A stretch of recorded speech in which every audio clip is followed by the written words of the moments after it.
నేను జనసేన వీరమంటండి. భారతదేశంలోనే ఎప్పుడు జరగని విధంలో డెమోక్రటిక్ వేలో ఏ పొలిటికల్ పార్టీ చేయనంత విధంగా ఈక్వల్ రైట్స్ ఇచ్చి మా ప్రెసిడెంట్ శ్రీ కొల్లేరు పవన్ కళ్యాణ్ గారు మొదట తన కాన్స్టిట్యుయెన్సీ పిఠాపురంలో ఎలక్షన్స్ ని సక్సెస్ఫుల్ గా చేసి పిఠాపురం రూరల్ కి ద బెస్ట్ గిఫ్ట్ మా వెన్నా జగదీష్ గారిని మాకు ఇచ్చినందుకు చాలా చాలా నేను ఆనందపడుతున్నాను.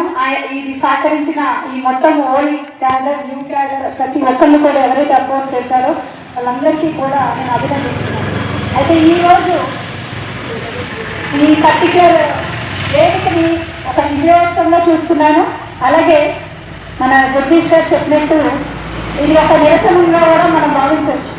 కారణం ఏంటంటే ఒక్కొక్కసారి వైఎస్ఆర్సీపీ వాళ్ళని చూస్తూ ఉంటే నాకు జాలి కలుగుతూ ఉంటుంది.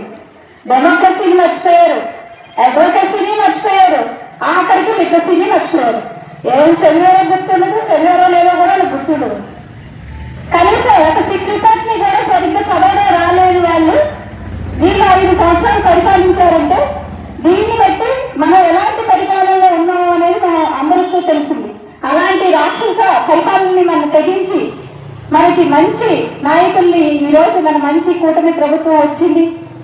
అద్భుతంగా చక్కగా రామరాజ్యం విధానంలో ప్రతి ఒక్క పరిపాలన జరుగుతుంటే పోనీ ఈ దేశం యొక్క పునాదిని మనం చూసుకుంటే సనాతన ధర్మం అనేది లేకుండా మనందరం ఉంటామా?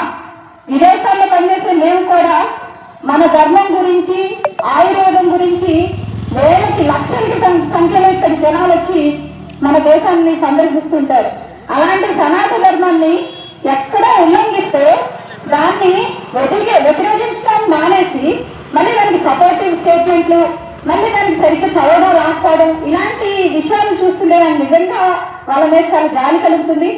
అదేవిధంగా మొన్న ఈ కరెంట్ గా జరిగిన అమ్మాటి రాంబాబు గారి అరెస్ట్ కూడా నేను చాలా ఆ విషయంలో కూడా నేను చాలా నాకు సర్ప్రైజింగ్ అనిపించింది. ఈ రోజు వరకు కాపబలం గుర్తురాలేదు ఎవరికి. ఈ రోజు వరకు కాపబలం ఏం చేస్తున్నారో ఎవరికి తెలియదు. ఈ రోజు వరకు ఎవరు ఎలా ఉన్నారో ఎవరికి గుర్తులేదు. కానీ వాళ్ళ పర్సనల్ విషయాలకు వచ్చేసరికి కాపబలం గురించి చూసారా, మీ నాయకుడు కాపబలం గురించి మాట్లాడారా లేదా అంటే కూడా చాలా విచిత్రంగా అనిపిస్తుంది. మా నాయకుడు ఓన్లీ ఒక్కలం గురించి ఏ రోజు ఆలోచించలేదు. మా నాయకులు ఏనాడు కరప్షన్ చేయలేదు. మా నాయకుడు కరెక్ట్ కాబట్టి ఈ రోజు దేశంలో కానీ ప్రతి ఒక్క పక్క రాష్ట్రాలు కూడా ఆయన పిలిచి ఆయన్ని ఆహ్వానించి వాళ్ళ యొక్క యాక్టివిటీస్ లో ఆయన పెడుతున్నారంటేనే దాన్ని బట్టి జాతీయ స్థాయిలో ఆయన ఎంత ఇంపార్టెన్స్. ఈ రోజు గూగుల్ సెర్చ్ లో చూస్తే టాప్ సెర్చ్ పాలిటిషియన్ గా, టాప్ మోస్ట్ పాలిటిషియన్ గా మన శ్రీ కొల్లేరు పవన్ కళ్యాణ్ గారు ఉన్నారు అంటే అది ఎంత మనం ఘనంగా మనం చెప్పుకోగలం అనేది మనందరం ఇంకొకసారి గుర్తు తెచ్చుకుంటూ ఇదే విషయంలో కూడా మన వైఎస్ఆర్సీపీ వాళ్ళు ఎస్పెషలీ శ్రీ జగన్మోహన్ రెడ్డి గారు తదుపరి ప్రతి ఒక్క నాయకుడికి కొంచెం లిటరసీ నేర్చుకొని రిపోర్ట్స్ ని జాగ్రత్తగా చదివి తదుపరి ఏ ప్రకటన చేయమని కోరుకుంటున్నాను. జై జనసేన.